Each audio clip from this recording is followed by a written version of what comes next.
Tonight, scientists believe they have found evidence of a mass grave in Oklahoma and is believed to hold victims of one of the worst acts of racial violence in U.S. history, covered up for nearly a century. Omar Villafranca reports tonight from Tulsa. 105-year-old Lassa Randall is one of the last known living survivors of the Tulsa Race Massacre. She told Vernon AME church pastor Robert Turner she remembers seeing the bodies. You see how you saw people on the ground and stuff? Yeah, so quiet to get over. Oh, how old I am, yeah. 105. Describe what this area looked like after the massacre. It looked like an atomic bomb went off. In 1921, a young black man was accused of assaulting a white teenage girl. A white mob torched roughly 35 blocks of homes and businesses. It's estimated that as many as 300 black residents were killed. Along the fence line. 99 years later, it's still not known where all the bodies were buried. Last night, a possible clue was discovered. A committee commissioned by the city to look for mass graves found a 30 by 25-foot pit that could hold close to 100 victims. Pastor Turner says it's a small step on the long road to reconciliation. It's been people, descendants of the survivors and even the survivors for decades fighting for this moment. The city plans to continue scanning early next year. Now, if remains are found, black leaders say they want them brought back here to the Vernon AME Church for a memorial. Nora? History everybody needs to know. Omar, thank you.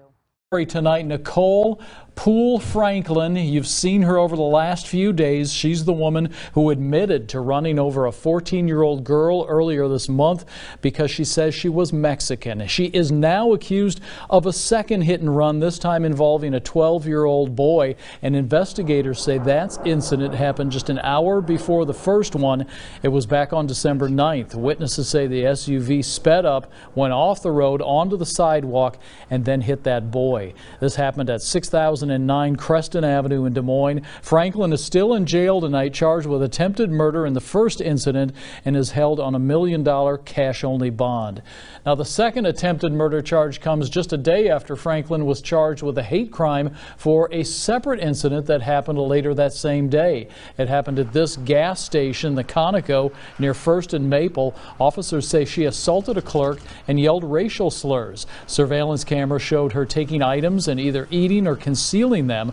So Franklin was slapped with a hate crime charge for the gas station incident, but not for running over the 14-year-old girl because of her race. Eva Anderson joins us here now. And Eva, a lot of people wondering why this was first a hit and run and was not being considered a hate crime. That's right. You know, it's confusing to a lot of people that the bigger charge isn't being considered a hate crime. And I spoke to Polk County Attorney John Sarcone about that this morning on the phone, and he wants to make the distinction that hate crimes can only be applied to smaller charges, and there are 4 of them. An Iowa hate crime enhancement can only be added to charges of arson, assault, criminal mischief, or trespassing. They're misdemeanors, but they can be bumped up to a Class D felony when charged as a hate crime. Now, in the gas station incident, Franklin was charged with assault, and that classifies as a hate crime charge. That bumped it up to a Class D felony. But in the hit and runs, Franklin was charged with attempted murder. That's already a Class A felony and carries a 25-year prison sentence. So even though some have called on Sarcone to charge the attempted murder as a hate crime, that would only actually lessen the punishment. I think what's causing a lot of confusion is the big Story County hate crime conviction that's recent in Ames. The man who burned a pride flag received 16 years in prison, but that alone wasn't just because of the hate crime. That was actually because he was a habitual offender with numerous other felony convictions, but that might be where people are getting a little confused. Yeah, a lot of people had said that he was really only being charged just because of the flag burning, when really it was an accumulation of a lot of other charges. Sure, exactly. That's exactly right. All right, Eva, thanks so much for that reporting. Prosecutors say Clifton Blackwell not only threw acid at his victim, but also racially charged insults that elevated to a hate crime. The complaint charges you with first-degree reckless injury, use of a dangerous weapon, hate crime. On Saturday, Maud Villalaz showed the scars he received on Friday night when surveillance captured a person tossing acid at the victim. Prosecutors say Blackwell told Villas to go back to his country and called him an illegal, even though he's a U.S. citizen. He and his team of lawyers and community representatives spoke on Wednesday. This doesn't threaten the Latino community. This threatens the community. This threatens our community. Court documents say Villas moved from Peru to the U.S. in 2001, and he became a U.S. citizen in 2013. He welcomed those charges against Blackwell. I'm very pleased for what's happened now. I feel released. Just want to move on. Prosecutors said the attack left the victim with second-degree burns. His lawyers say more legal action could be an avenue to pursue. And to determine whether or not there are white supremacists, white nationalists that are out there actively promoting this kind of terrorist activity. The judge set a $20,000 cash bail, something the victim said today is unacceptable. We also spoke with the suspect's brother earlier this week, who said that his brother is a veteran and may be suffering from PTSD. Reporting live outside the courthouse in Milwaukee, Suzanne Spencer, Fox 6 News. First tonight, new video of a Manatee County deputy tasing a 70-year-old woman while trying to arrest a man that he believed was inside her home. ABC Action News reporter McKenna King tells us what caused this situation to escalate so quickly. Isabel, that all happened at a Bradenton home Thursday. Deputies knocked on Barbara Pinckney's door with an arrest warrant, and when she didn't let them in, they forced their way into their home and tased her several times. Take a look at this video. There you see deputies pushing 70-year-old Barbara Pinckney back into her home after she refused to let them in to search the home for Tevin Turner. Deputies had an arrest warrant for Turner for carrying a concealed weapon. Deputies believed Turner was inside the home and said Florida statute allowed them to search it. When Pinckney did not let them inside, deputies let her know she could also be arrested, eventually forcing their way inside the home and tasing Barbara Pinckney several times before arresting her for obstruction. Deputies were not able to find Tevin Turner, the man they were looking to arrest, but they say he had plenty of time to get out the back door while all of this was going on. We reached out to the Manatee County Sheriff's Office today and they declined to comment. In Bradenton, McKenna King, ABC Action News. For what? Because I told you to. You haven't have a reason, sir. You didn't pull me over. But you didn't pull me over. Get the license out, or I'll hit for a backup, and I'll take you out of the car. Get your driver's license. Call your supervisor, sir. Get your driver's license out right now. Call your supervisor. Please call your supervisor, because you're not pulling me over, neither. You get your driver's license out right now. Show me ID. Call your supervisor. What do you need my ID for, sir? Well, because you want to run your mouth to me. No, because you was looking at my license plate. For what? Exactly. For what? You don't have the right to run this. I got my rights to do anything I want to do. I'm a police officer. You can't run that doesn't mean anything. That doesn't mean anything. I'll pull you over and I'll tow your car. You see, he said driver's license out. So he's not getting a supervisor. We requested a supervisor. I don't mind showing you my driver's license, but what is your reason that you're asking? Because. Why? Because you're acting suspicious. About what? We was in there shopping. I said, show me your driver's license. What is the suspicion, sir? Get your driver's license out. You can't Just state show the me your suspicion. driver's license. That's all I want to see. You're not explaining to me. You didn't pull me over. You jumped out your car and asked me, did I want to? Investigation. What are you investigating? You just see me in there shopping. I paid for everything that I bought. Get your driver's license out. Sir, show me your driver's license. If you don't got no warrants or nothing, you're gone. I don't have no problem. What is the reason that you're stopping me? I'm not going to argue with you no more. I'm not arguing. I'm trying to understand something. What's your name, officer? That's all I want. Because we're following. Show me your driver's license and you can go. We asked for a supervisor. You denied us that. I'm not going to get a supervisor. I'm asking for your name. Off-duty employment. You're off duty? Exactly. Off-duty employment. If you're off duty, then why are you stopping people? I'm stopping you because you're suspicious. Why are we suspicious? Well, what'd you come back around for? Because I want to know you jumped out of the car on us because we looked at you. Because I don't know what you guys are doing. Now show me your You don't know what we're doing? You just seen us shopping. Show me your driver's license. You don't look. You see all these bags in the back of the car? We just came out of the store seeing you, so you know what we're doing. Driver's license. You know what was going on because I know he was he couldn't really articulate what he was trying to say. Yeah, as far as I know, based upon what happened, I don't think either of us have any reasonable suspicion to believe that there's a crime taking place. Right. It says there's no reason for a traffic stop at this point. Right. So there's no legal requirement for you to identify yourself to an officer at that point. So if you don't want to give him ID, then you don't have to give him ID at that point. And we tried to be calm and talk to him like that, and he just, I don't have to tell you, he's leaning in the car, spitting all in the car. He's just, I don't know if he's having a bad day. His wife left him. I don't know. Could be. I don't know. Your guess is as good as mine. But hey, man, I appreciate you, as far as I'm concerned, you guys are good to go. All yes, right, sir. take care, all right? Appreciate it. I don't want to call the name for long.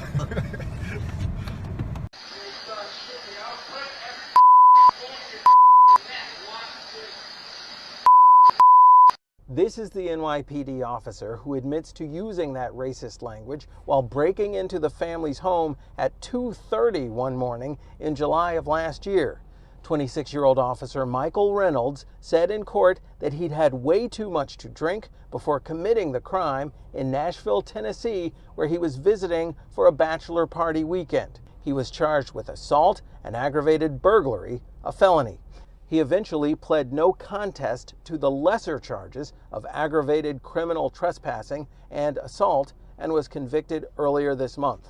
Kanice Halliburton and her children were the victims. When you can do something like that, you can go to another state and you can commit a crime and you're a police officer, what are you doing in New York? Officer Reynolds is still on the job here despite a conviction in a racist attack.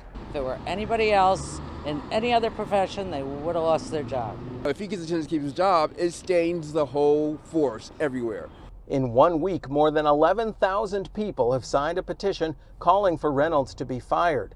The NYPD said in a statement that Officer Reynolds' current duty status is modified. The incident is under internal review. A criminologist and former NYPD lieutenant explains what that means. The Constitution allows us to contradict any evidence that's brought against us. That same holds true with civil service law. James Ford, Pix 11 News. A Homer Glen woman is now charged with a hate crime after a fight outside a banquet hall. Sarah Benain is accused of punching and yelling racial slurs at an African-American woman.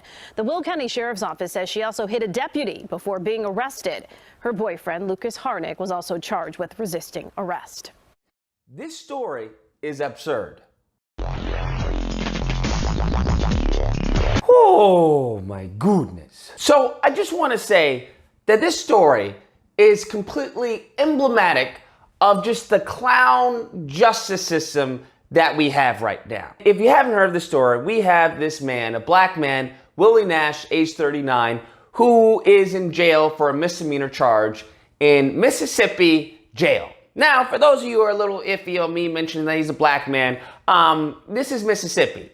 I've been to Mississippi. Didn't have a good experience. I think it's a little relevant. So while in jail, he asks the jailer if he has any juice and slides his cell phone to the jailer. Jailer goes to the sheriff and like, yo, this dude has a cell phone. Willie, we'll say Nash gave the jailer the password to the phone. Now, of course, I'm sure they asked Nash, like, yo, is this your phone? Nash denies, right? But, you know, he'd already given the password to the jailer. They find, you know, pictures of him and that he had texted his wife that, you know, he was in jail. His wife said, where are you at? And he responds, in jail. Now, this leads us to the sentencing because the judge sentenced this man to 12 years. That's correct. 12 years for having a cell phone. Do you hear me? Let me rewind that back to 12 years for having a cell phone. And the judge then goes on to tell him, Nash, that, hey, guess what? You're fortunate, all right? You're fortunate that you only got 12 years. Because you have prior convictions, he had prior burglary convictions, he could have been charged as an habitual offender. Now, as an habitual offender, he would have gotten 15. Okay, 15 years, max, always. Now, the judge had the leniency, the discretion to give, if the sentencing was anywhere from 3 to 15, gave him 12. Now, I already know what you're saying. I can hear it already. But Lucas, why are you defending him? He's a criminal. He was, he's a burglar. He's in jail for a misdemeanor crime. I hear. Listen, hold out to the end. Hold out to the end. All right, Pimpin'? Okay. Now, Nash, hearing this sentence, files an appeal. Not for the charge, right? He's like, yo, I'm guilty. Yeah, you're right. I had a cell phone. But he files for an appeal for the sentencing, saying, yo, this is excessive. This goes against my constitutional right, due for excessive punishment. But here's the thing. Here, what he argues is that what any normal, reasonable, rational person would argue is that, hey, there is a difference between bringing a weapon into the jail, bringing contraband into the jail, and bringing a cell phone into the jail, right? All those should not hold the same sentence. Like if I bring a weapon, it should not hold the same sentence as if I bring a cell phone. Here's the thing. Under the law, they're all seen equally. Did you hear me? Under the law, they're all seen equally. Now, hearing this story, just on face value, it doesn't make sense. All right? Because I read the court documents. And just it does not make any sense. Because what they want to say is that, I guess they want to put the blame on him. But if he was trying to be deceitful, right, with holding a cell phone, especially any modern day cell phone as big as they are, if proper procedure had been done, they would have found that cell phone. In addition to that, let's say, well, he hid it. Well, if he's hiding the cell phone, you wouldn't then ask the jailer for some juice and slide your cell phone under the jail to give to him. It doesn't add up, okay? Regardless, you would think that the judge would be like, you know what? Yeah, that doesn't make sense. I don't even need to sentence you to any years in jail. They can completely avoided that altogether. And you want to know who also had this notion? You want to know who's also light bulb just bing? One of the judges on the Mississippi Supreme Court, Judge King, actually.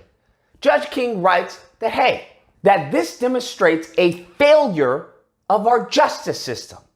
He goes on to talk about the booking procedure, that it seems to him that the booking procedure wasn't followed. Because if it was, they surely would have found the phone, right? And let's say if it was and they still didn't find the phone, the same logic I came up with. Well, it doesn't seem that this man was trying to deceive anyone because of the manner in which he willfully handed over the cell phone to the jailer. In addition to that, he goes on to say, hey, the fact that the jailer wasn't even in the court to testify. So they didn't get any testimony from the person who alleged that everyone was patted down and searched. Does that make sense to you? Does that sound right to you? Huh? I'm just asking, does that sound right to you, hearing that? Lastly, you ready for the cherry on this cake? You ready for the cherry on this stupid sundae? Is that he mentions that, yo, you want to bring up his burglary convictions and all that? That happened, last time he was arrested was in 2001. So he says that, yo, this man has been trying to live his life, do the right thing for over 8 to 10 years. 8 to 10 years. That's why I don't want to hear when people say, well, he's a criminal. He has a history. He has a, no. Because many times you get in the system and it's hard to get out. Once you're a felon looking for work, heck, they wouldn't even, a disabled person couldn't even find work. All right. So people need to understand this. And this is where I tend to diverge from the talking points. Because people want to say, hey, you do the crime, you have to do the time. You know what, Lucas? You play stupid games, you win stupid prizes. Yeah, I get that to a certain extent, but there's a certain gray area in this where people who are officers or who are ex-officers or who hold people in uniform to a high prestigious position, put them on a throne of some kind. Not all of them. But many of them, they don't understand this gray. They don't think like a regular human being, right? I'm not an ex-officer, okay? I'm not a judge, I'm not an attorney, I'm just a regular dude. And I understand as a regular dude, people make mistakes. And if you constantly keep bashing people over the head with their mistakes, it's hard for them to turn a new leaf. It's hard for them to move in the direction and try to be, a contributing member of society. The judge acknowledges this. He acknowledges, like, yo, I get that he did a wrong. I get it. But if you look at the entire picture, it's not adding up. And this is the point of you being a judge, is that you're supposed to, enact that discretion, okay? Where it's like, you know what? I'm going to show leniency. Some type of discernment or something. Especially when we look at other cases, Amber Gardner, and other cases where judges have been so lenient, it's been sickening. They've been so lenient that they've actually been recalled, okay? So I'm just saying, there needs to be a balance. I think this story is absolutely sickening and really frightening. Because just as you can see how, let's say Hillary Clinton, we didn't find anything. Comey, we're going to let him go. Juicy Smollett, it's all right. And countless others. How the system looks at certain people one way, and looks at other people, such as you and me, another way. I think that's sickening. And then we won't even sprinkle, some prejudices that people in positions of power may hold. So something's got to give, man. Something's got to give. How could it be otherwise? Remember, this is a zoology class, so evolution is taught.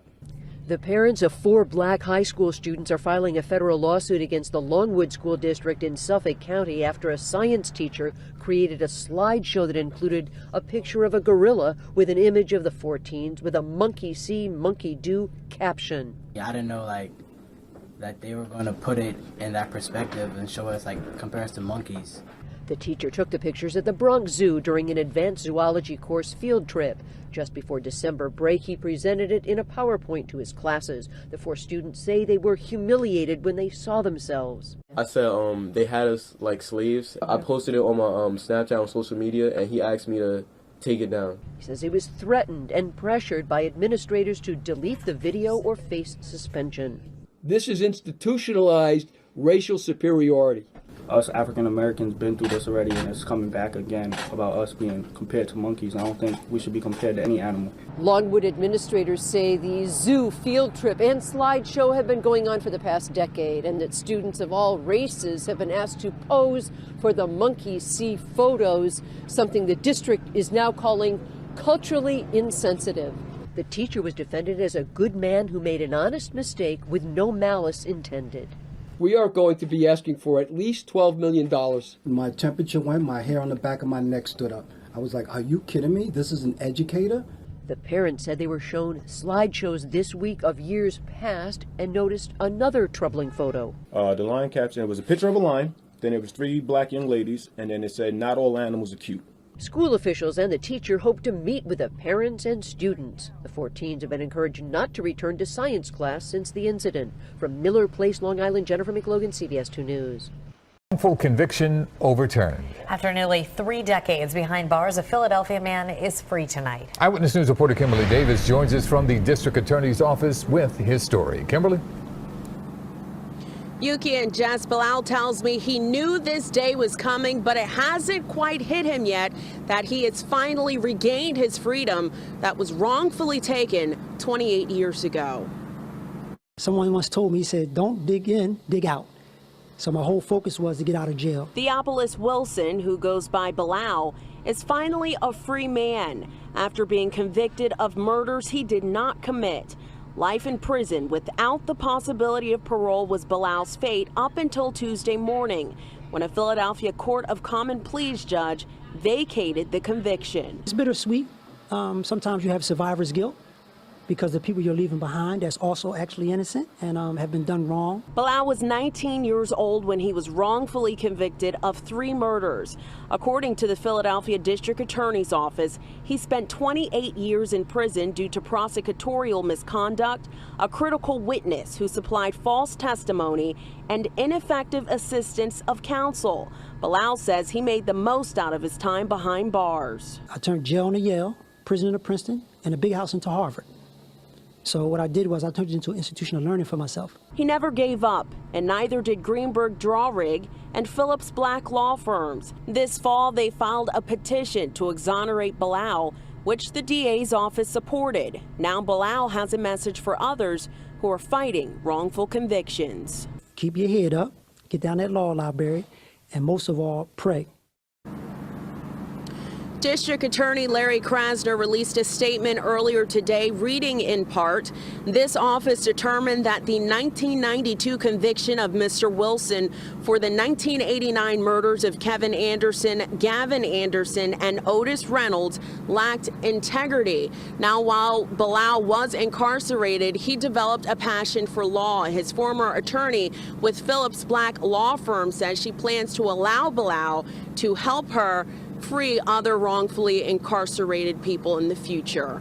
We're live outside of the District Attorney's Office of Philadelphia. I'm Kimberly Davis, CBS 3 Eyewitness News. All right, Kimberly, thank you. An effort is underway in Annapolis to fix the way the state compensates the wrongfully convicted. WJZ is live right now. Paul Gessler is outside City Court with why lawmakers say there's a problem and how some propose now fixing it. Paul? Good afternoon, Denise. We met up with Alfred Chestnut and Ransom Watkins today in Annapolis. The last time we saw them, they were walking out of court here with Andrew Stewart back in November, freed after 36 years in prison. The men who spoke in House Room 140 Wednesday served a combined 204 years in prison. There are some things I'll never get back. The exonerees are pushing for reform in the way they are compensated by the state. And all of us, they don't know what kind of people we would ever have been in prison. If we weren't in prison, what we could have done with our lives, what we could have bought for. All of the men were exonerated, freed from crimes they did not commit. It was a shock when the police come to my door and knocked in. Step outside, Mr. Bloodsworth, you're under arrest for first-degree murder. From Kirk Bloodsworth, the nation's first death row inmate, freed in 1993 after DNA testing, to recent exonerees. We put three innocent people on the street with nothing. Ransom Watkins and Alfred Chestnut are two of the three men locked up as teenagers for a murder they did not commit. They were released in November and are now lobbying the General Assembly. We're struggling right now, you know what I mean, trying to fit back into society. Lawmakers listen to their stories as they propose legislation aiming to set and speed up the process of payments, which currently go through the Board of Public Works. All you have to do is listen to those gentlemen and hear what they went through and know that this is something that we have to do. Fix this compensation law and do it one time and get it right. I could never give back the time that was lost, you know, 36 years of my life gone. So everything that I do now is new to me. Back live now here downtown. Lawmakers are now proposing a hard number, but rather a formula that would pay out a wrongfully convicted person the average median income the 4 years prior to their release, multiplied by the length of their incarcerations. For now, reporting live outside City Court tonight, I'm Paul Gessler for WJZ.